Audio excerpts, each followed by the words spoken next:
Today we're going to make lip balm. It's pretty easy. Okay, so here's what you need to make lip balm. Beeswax, double boiler. In case you've never seen a double boiler, you put water in there. This is the pot. There's the lid. I use this constantly. I use it to make all my salves. This was my great-grandma's, Grandma Lena.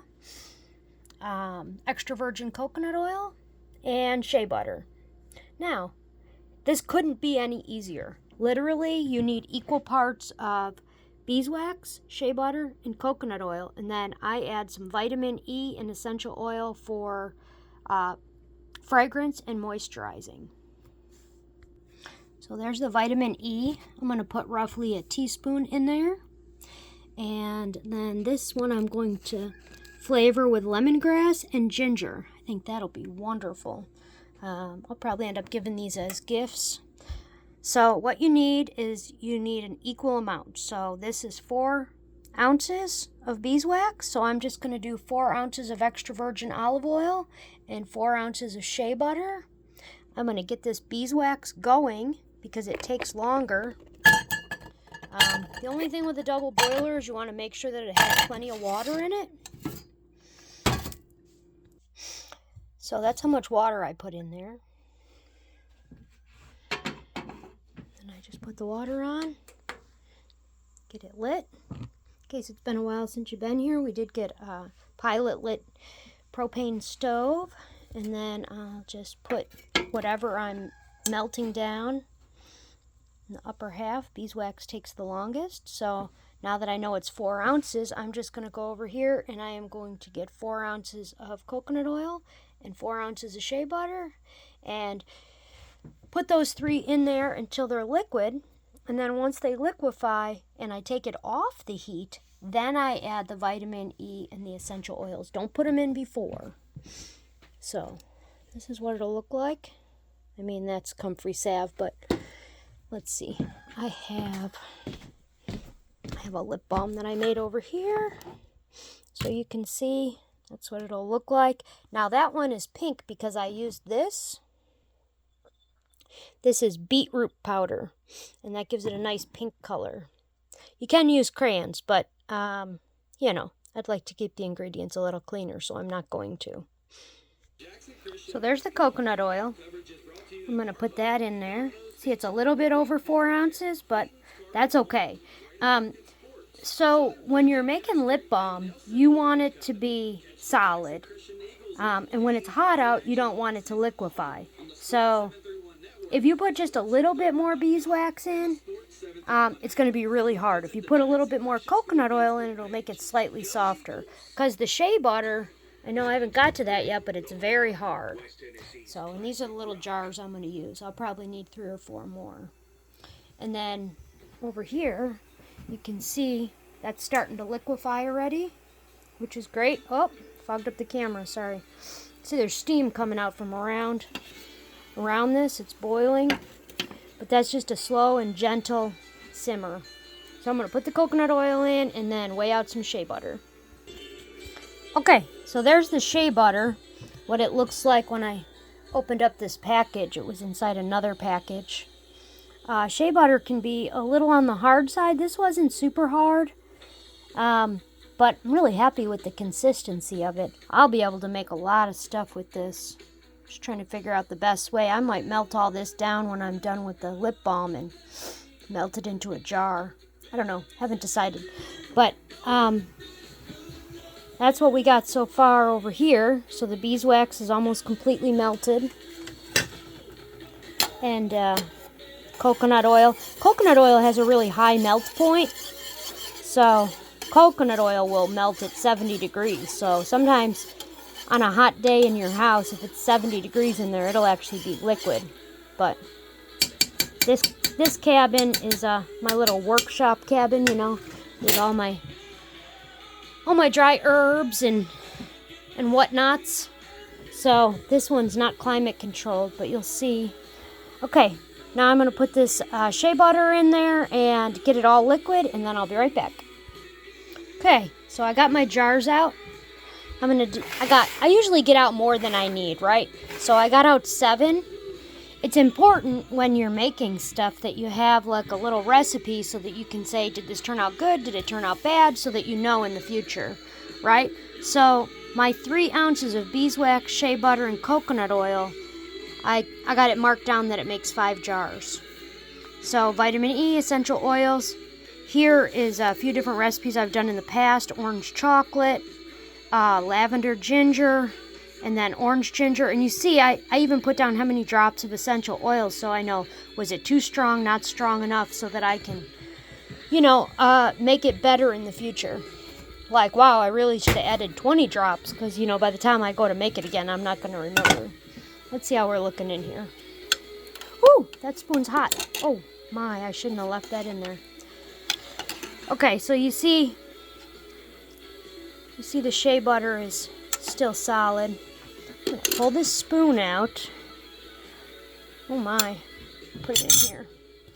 And then we'll just put the lid on, and that'll help it melt a little quicker. Is that not the coolest double boiler ever? Here's a tip with double boilers. I tend to keep the handle separate because this bottom handle gets really hot. That's the one boiling the water at the bottom. And then this one, if I separate it, then it's not so hot that I can't touch it. And then, you don't really need the temperature high. It's actually problematic if it's too high. You want to keep it on nice and low. So we're just going to wait for that to completely liquefy, and then I'll open these lids and get my oils ready. I'm curious how many people here use a double boiler. I know you see all over the internet, if you don't have a double boiler, right, just take a pan of water and put a non-reactive bowl on top, glass usually, and use that as a makeshift double boiler. But how many people actually use a double boiler? I've been looking for a new one, and I haven't even seen them. They're not very easy to find, so I'd love it if you would leave a message in the comments and tell me if you use a double boiler or not. Let's see how we're doing. I think my Grandma Lena would be really happy to see that I'm using her double boiler, and I use it often. I probably use it at least once a week. I was asking my mom about it, and she said that Grandma Lena used to use this to make cake for Aunt Marilyn, which is my mom's sister, and that was Aunt Marilyn's favorite thing. It was a boiled frosting, so she always made a boiled frosting in this double boiler for Aunt Marilyn's favorite cake. Okay, I think we're probably pretty good. Let's see. Yep, it's all melted. So we'll turn the stove off. Now, before you add the vitamin E and the essential oils, you want to let this cool off a little. So, obviously, if I leave it over the boiling water, right, it's not going to cool off near as quick. So what I normally do is I put it right into this glass measuring dish, because that's going to cool the oil off faster. And in addition to cooling it off faster, it's easier to pour into my little jars. So you can see around the edge how it's cooling it off already. It's making a ring. And what I do with this is I put this right back in here and I put the lid on it, because that keeps it all nice and soft, so that when I go to clean it out, it's easier to clean it out. So I added a unmeasured teaspoon of vitamin E, 20 drops of the ginger essential oil, and then 10 drops of the lemongrass. So now I just need to give it a stir. Oh, I can feel it getting solid at the bottom already. Yeah, this mixing vessel was probably a little colder than it should have been, but it's still liquid. So bear with me. I'm going to try and stir this and pour it while I keep you guys with me. Yeah, I have a tripod somewhere. I also have a selfie stick. Not sure where either of those are, so bear with me while I hold the phone. Hopefully my mom doesn't tell me that the film is too shaky. Sometimes she says that. And I'm sure it's true. Let's see. We're doing good. Oh yeah. This is going to solidify really fast, you can see. So So you can see right when it hits that rim, that's when I stop. I think it's probably gonna do all of these. It may or may not. Now, if it gets too hard in this measuring cup, hold on, there's something there. It's a hair, big shock. If it gets too solid in here, I can always take this measuring cup, which I'm gonna do for this last one, because you see the buildup in there? You see that? I'm gonna take this out, and I'm gonna set this bad boy right in here in the liquid. And that's gonna let all of that liquefy. And once it's liquid, then I'll pour it into the last one.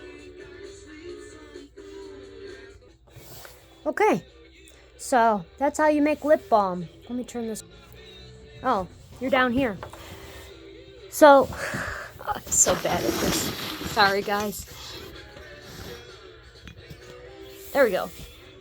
So, now you've seen how easy it is to make flavored lip balm. Lip balm makes a great gift, especially if you put the vitamin E in it, and real pleasant scents. It's also something that you could trade with other people for, and all that's in this is coconut oil, beeswax, and shea butter. And remember, equal parts of each, and then once you take it off the heat, you add the vitamin E, because if you add it before, when it's melting down, the high heat can degrade the vitamin E and make it less effective. And same for the essential oils. So you want to put the essential oils in after you take it off the heat and it cools off a little bit. And what I did is I cooled it off by putting it into the glass pouring vessel, the measuring cup. So those are different ways. So I would love your feedback. I'm over here in my little workshop, as you can see. I don't know if you want to see all my salves and stuff and all my dry herbs. I've been getting quite the collection.